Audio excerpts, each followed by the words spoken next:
In Chapter 8, we're going to start talking more about the content that is located in the nucleus, all the chromosomes, and not only the characteristics of the chromosomes, but how they can vary depending on certain morphological characteristics. So we're just going to preface this lecture a little bit with some backstory about about some mules, so specifically one mule in general. So as we discussed in previous classes, most mules tend to be sterile because they have an odd number of chromosomes. So the number of chromosomes actually vary, and this means that the maternal and the paternal chromosomes don't have the same number, therefore they're not homologous. So in normal situations, what we end up getting is we take a horse and we cross it with a donkey. Horse has 64 chromosomes as a diploid, and a donkey has 62. When those two are mated, it still results in a fertile organism, and you either get a mule or a henny, and both of them have 63 chromosomes, which is an odd number.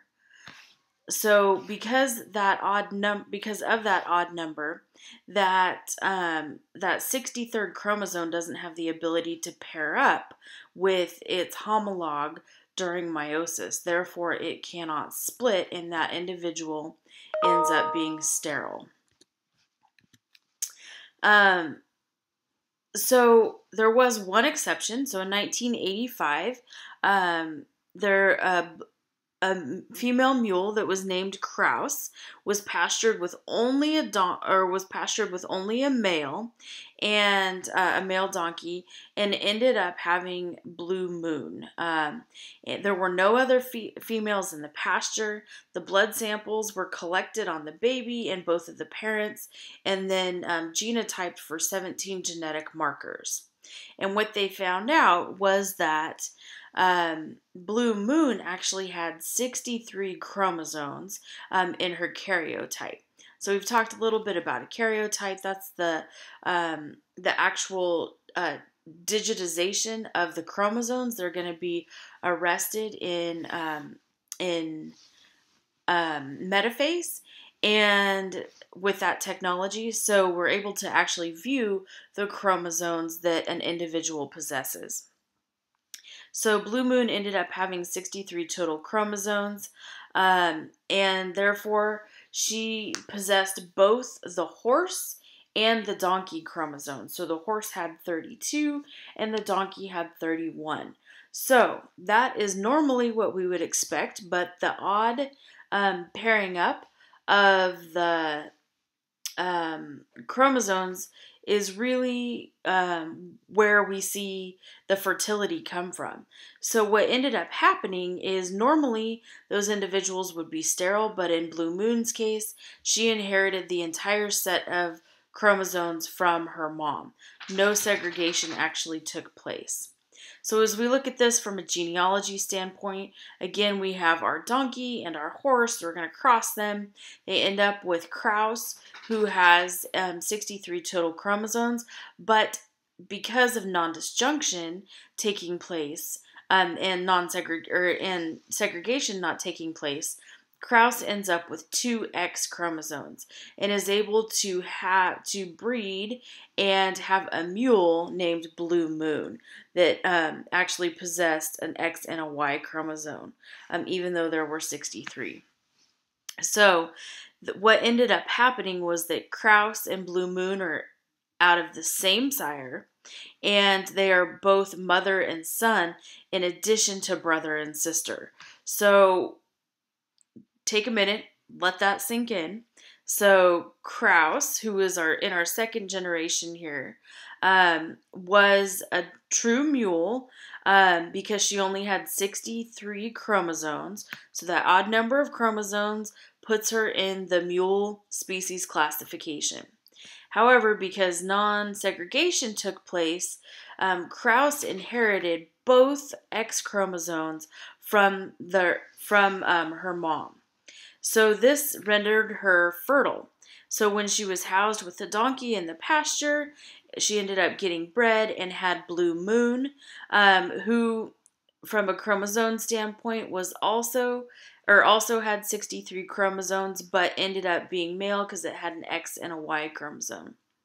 So because of the likeness of these two X chromosome, Krause and Blue Moon are mother and son, and that's normal, but they're also brother and sister because they have like DNA from that X chromosome. So this X chromosome that was passed down from mom to Blue Moon is going to contain the same genetic material and not have any variation. Therefore, that also renders them brother and sister. Kind of crazy. So this is what meiosis typically looks like here to the right, where we get random distribution. So you could have a big X paired with a little x, etc. And then, but what ended up happening is all of the X chromosomes from mom ended up being inherited by Krause, whereas usually they would be mixed up between the chromosomes coming from mom and chromosomes coming from dad. So this truly happened only once in a blue moon.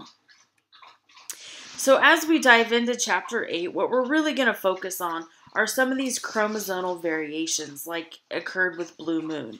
So we're going to look specifically at some duplications as well as deletions in the online lectures, and then we'll get into the other ones when we reconvene for lecture on Wednesday. So chromosome variation is really important from an evolutionary standpoint because most species end up having the same number of chromosomes, and each of those chromosomes have a distinct size and structure. So variations are going to occur within those size and those structures, and these are really resulting in mutations. So mutation defined is a variation in the number and structure of chromosomes. So these mutations can be essential for roles in evolution. So let's briefly revisit chromosome morphology. There's 4 basic types. We have metacentric, where the centromere is going to be in the center, or about halfway in between both the telomeres, and in a pretty normal fashion. We also have submetacentric, which is going to be where we have the centromere occurring more towards one end. And with submetacentric and acrocentric, the chromosomes' arms are going to be labeled according to their length. So the short arm is going to be referred to as P, and the long arm is going to be referred to as Q. And then with acrocentric, that centromere is going to be more towards the telomeres, but still you're going to have a little bit of the end of the chromosome that is not held by the centromere. And then finally the telocentric configuration is where the centromere is really holding that chromosome together by the telomeres. So acrocentric can actually result in a karyotype where you see a chromosome that has a knob on the top, whereas submetacentric, that centromere again is going to be displaced to one end. But either way, whether you're talking about submetacentric or acrocentric, your short arm is going to be P and your long arm is going to be Q. So we can actually view the chromosomes that an individual possesses by taking a very simple blood sample or tissue sample, because each cell contains the entire genome or all the DNA of an individual. So to chart a complete set of chromosomes, we use karyotyping technology. And karyotypes are usually presented as a picture of chromosomes that are arrested in metaphase. So in order to prepare a karyotype, what we end up doing is using actively dividing cells. To get the best karyotype, you're going to want to use cells from the bone marrow, white blood cells, and meristematic tissue meristematic tissue of the plant cells. So what ends up happening is white blood cells are really easy. You can collect them with a blood sample on the human side, and the meristematic tissue is also going to be really easily obtainable. You're going to end up treating those with colchicine, and then that chemical is going to prevent them from entering anaphase. So, then after those cells have been arrested in metaphase, the cells are going to be spread on a slide and then stained and photographed. And a lot of those photographs are going to be digitized to where you can actually pair up the chromosomes with their homologue. So with the digital technology, we're going to use certain chemicals to get certain types of banding, because that's going to help us to pair up chromosome 1 from dad and chromosome 1 from mom in that new individual. So we have Gaisma dye that is actually going to show G banding. And this is going to reveal areas that are very, very rich in adenine and thymine base pairs.